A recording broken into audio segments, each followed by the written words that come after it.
Hola, soy Rubén Jenrich, pastor de la Iglesia Evangélica del Río de la Plata, actualmente en la parroquia Centro y Belgrano de la ciudad de Buenos Aires, en la Congregación Evangélica Alemana de Buenos Aires. Quiero compartir con ustedes el Evangelio de este domingo, la buena noticia. En este caso, este domingo, el Evangelio que compartimos con muchas iglesias es el tema de la espiritualidad y todavía más el tema de la oración, la importancia de la oración para la vida espiritual de las personas. Sabemos que vivimos un tiempo muy agitado, donde nuestra mente está siempre funcionando a mil y estamos en contacto con las redes de muchas maneras. Entonces vamos perdiendo esa paz interior, esa vida espiritual, ese encontrarse con nosotros mismos y fundamentalmente en encontrarnos con Dios. Por lo tanto, este tema de la espiritualidad es muy importante. La vida espiritual, no solamente material que llevamos, es muy importante porque somos seres humanos que también somos espíritus, somos espiritualidad, no solamente es materia todo. De manera que el Evangelio viene a nuestro encuentro para enseñarnos a rezar, a orar. El Evangelio lo encontramos en Lucas capítulo 11, versos 1 al 13 y dice así: Una vez Jesús estaba orando en un lugar, y cuando terminó, uno de los discípulos le dijo: Señor, enséñanos a orar, lo mismo que Juan enseñó a sus discípulos. Jesús le dijo: cuando oren, digan: Padre, santificado sea tu nombre, venga tu reino, danos el pan de cada día, perdónanos nuestros pecados, como nosotros perdonamos a los que nos ofenden, no nos pongas en tentación. También le dijo Jesús: supongamos que uno de ustedes tiene un amigo y que a medianoche va a su casa y le dice: amigo, préstame 3 panes, porque un amigo mío acaba de llegar de viaje a mi casa y no tengo nada que darle. Sin duda el otro no le contestará desde adentro: no me molestes, la puerta está cerrada y mis hijos y yo ya estamos acostados, no puedo levantarme a darte nada.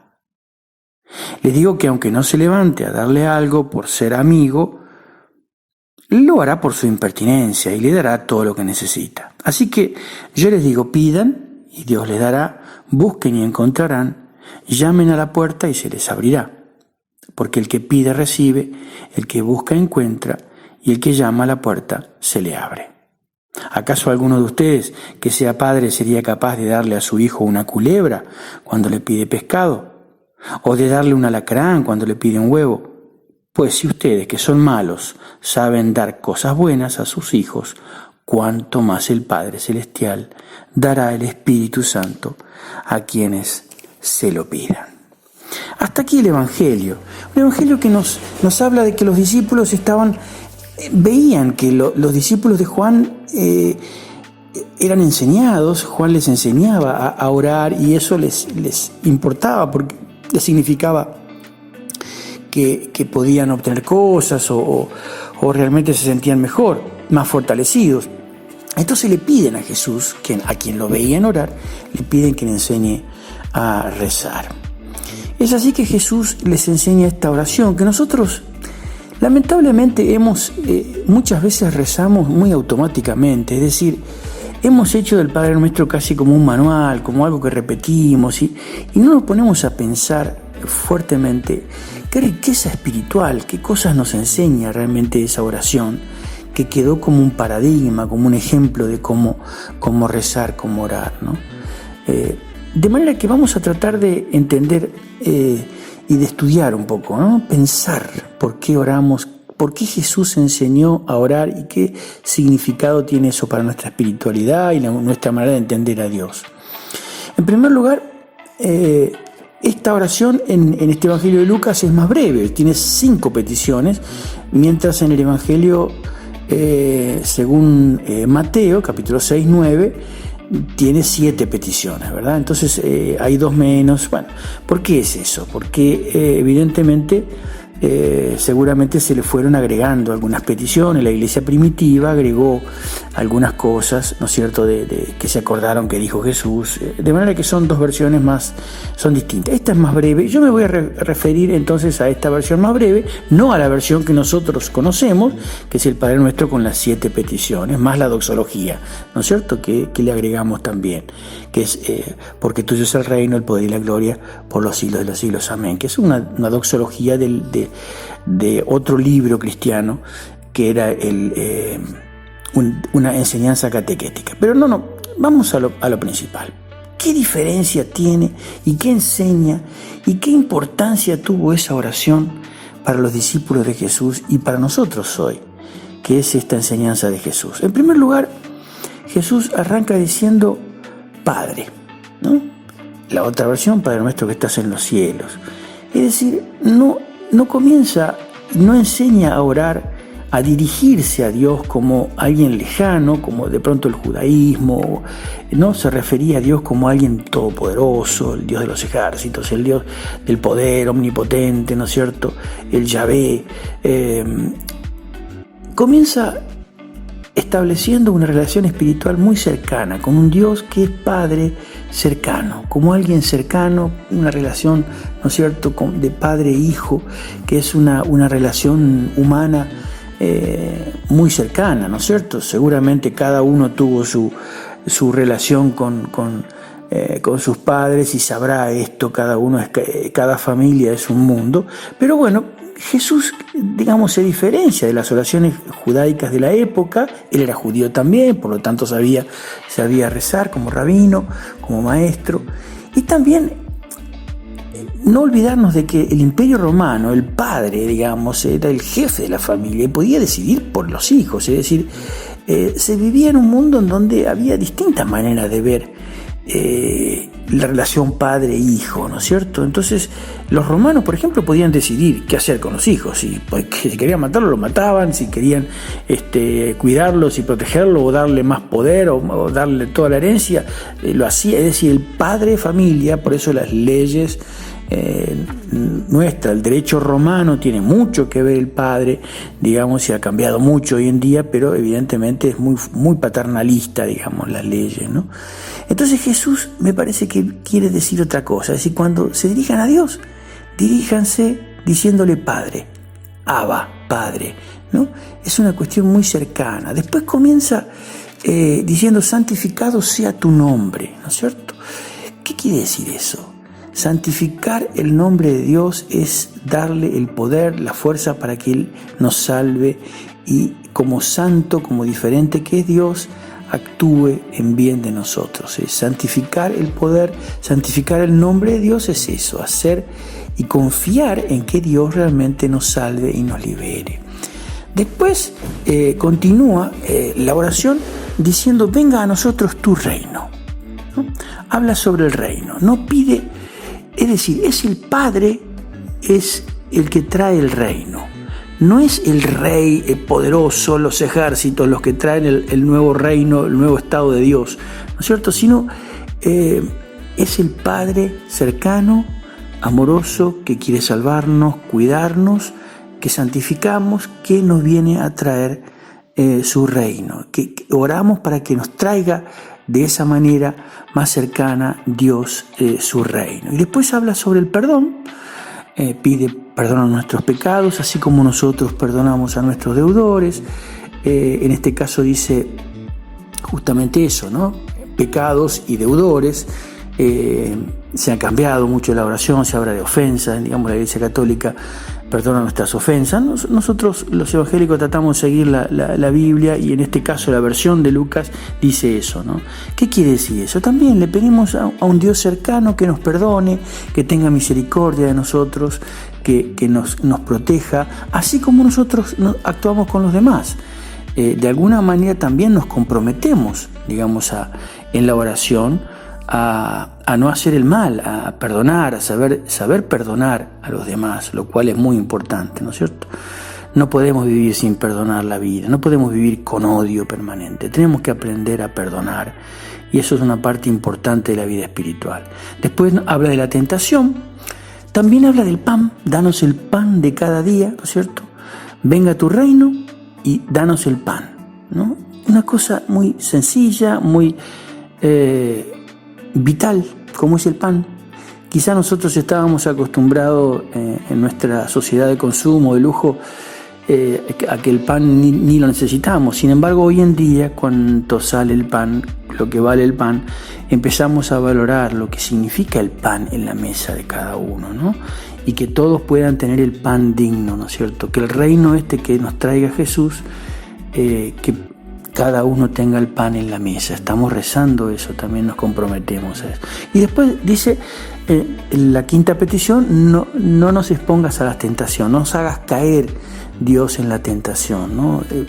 Es un ruego pidiéndole a Dios que no nos haga caer, que la tentación está siempre, pero le pedimos a Dios que nos ayude, que nos dé la fuerza para superar eso que nos hace mal, ¿no? La tentación de caer frente a cosas que nos hacen daño y que hacen que la sociedad sea más injusta, ¿no? De manera que la oración que enseña Jesús, si uno la analiza, es una oración muy simple a un Dios muy cercano, a un Dios que está cerca con los problemas nuestros.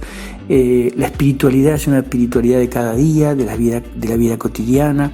Es una oración muy distinta de pronto a la oración que hacían el pueblo judío, y también la oración que oraba a sus dioses, al emperador, que oraban los romanos, ¿no? Es decir, nos muestra un rostro de Dios en aquel momento muy distinto al que estaba acostumbrado la gente, y por eso pide que les enseñe, ¿no? Jesús, enséñanos a orar de esta manera para tener fuerza, para vivir tu reino, para seguirte con más fuerza, para poder creer en ti. Es una oración que llama a la confianza en Dios absoluta. Por eso después los dos textos que leemos son dos parábolas, dos cuentos que hace Jesús acerca de la oración, ¿no? Que tenemos que tener en nuestra vida espiritual confianza en Dios, fe en Dios, por sobre todas las cosas. Porque si le pedimos algo y si tocamos a la puerta, y Él nos dará, responderá con lo mejor para nosotros, según su voluntad. Tenemos que tener esa confianza en nuestro Dios. Y eso es lo que pone con los dos ejemplos, ¿no? El Padre, que nunca Dios nos va a dar algo si nosotros lo pedimos de corazón y si pensamos bien en lo que pedimos, no pedimos pedir lo vital, ¿no? Por eso nos enseña a pedir. Las peticiones son lo elemental para la vida, lo más importante, por eso el valor, y Dios nos dará eso, ¿no? Pero tenemos que pedirlo, tenemos que buscarlo, y para buscar algo hay que moverse, ¿no es cierto? Si uno se queda quieto no lo va a encontrar, y para tocar a la puerta uno tiene que ir y tocar la puerta, ¿no? Es decir, de Dios. Hay que pedir, hay que buscar a Dios, hay que tocar la puerta para que ese Dios de misericordia, ese Dios cercano que rezamos en el Padre Nuestro, venga, nos traiga su reino, cambie nuestra vida, cambie este mundo injusto que vivimos, en el cual perdemos la esperanza de muchas cosas, por las guerras, por lo que pasa en la economía, por el sufrimiento de tanta gente. Estamos llamados entonces a orar un poco más, y a orar con las palabras del Padre Nuestro, saber lo que pedimos, y a tener en cuenta de que debemos confiar más en nuestro Dios y saber lo que pedimos. Que la oración de Jesús nos enseñe entonces a ser personas que confiemos más en ese Dios cercano que está siempre, que nos dará lo que necesitamos si es que nos comprometemos con Él. Que Dios bendiga la lectura de su palabra y que aprendamos a orar y a ser seres más espirituales. Que así sea. Amén.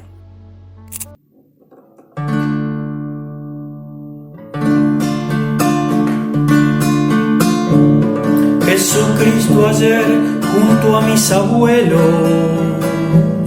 Jesucristo hoy junto a mis hermanos, Jesucristo aquí, presencia y memoria, Señor de la historia, Jesús Salvador. Qué linda la gente que tiene memoria, seguro que tiene esperanza también. Qué lindo este pueblo que mira su historia, se junta y celebra cantando su fe. Qué lindo este encuentro de hermanos y hermanas que viven haciendo la comunidad. Qué linda la vida si juntos buscamos verdad y justicia, paz y libertad.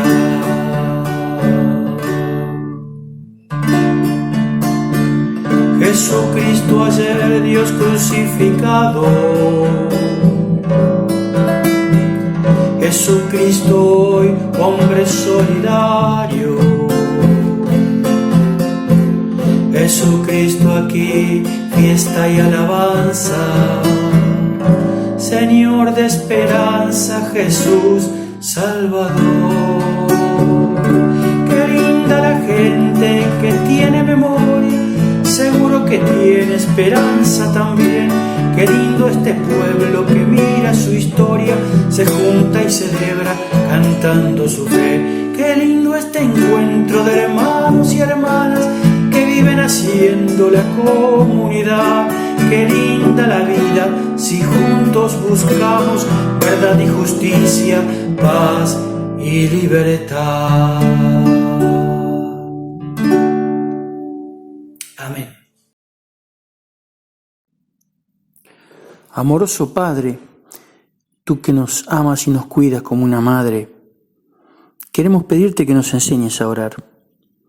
Queremos pedirte que nos enseñes a ser personas más espirituales y no tan materialistas. Y que no solamente pensemos en nosotros mismos y en lo que necesitamos, sino que aprendamos a valorar lo que tenemos, agradecer y también a pedir perdón por aquellas cosas malas que hacemos, las injusticias que provocamos y que hacen que este mundo sea cada vez más difícil de vivir. Por eso, Señor, enséñanos a orar. Queremos orar con la oración que tú nos enseñaste, que tenemos en el Evangelio según San Lucas, y que dice: Padre, santificado sea tu nombre, venga a nosotros tu reino, danos el pan que necesitamos cada día. Perdona nuestros pecados, así como nosotros perdonamos a nuestros deudores. Y no nos dejes caer en la tentación. Todas estas cosas, Señor, que tú nos enseñaste a pedirte, que tengamos el coraje de pedirla en serio, de pensarnos profundamente, de relacionarnos contigo con confianza, como un Dios cercano que eres, misericordioso, y que no nos pide nada extraño, sino que amemos más, que confiemos más en ti, Señor. Te pedimos estas cosas, las necesitamos, como tanto necesitan de la oración y de tu bendición.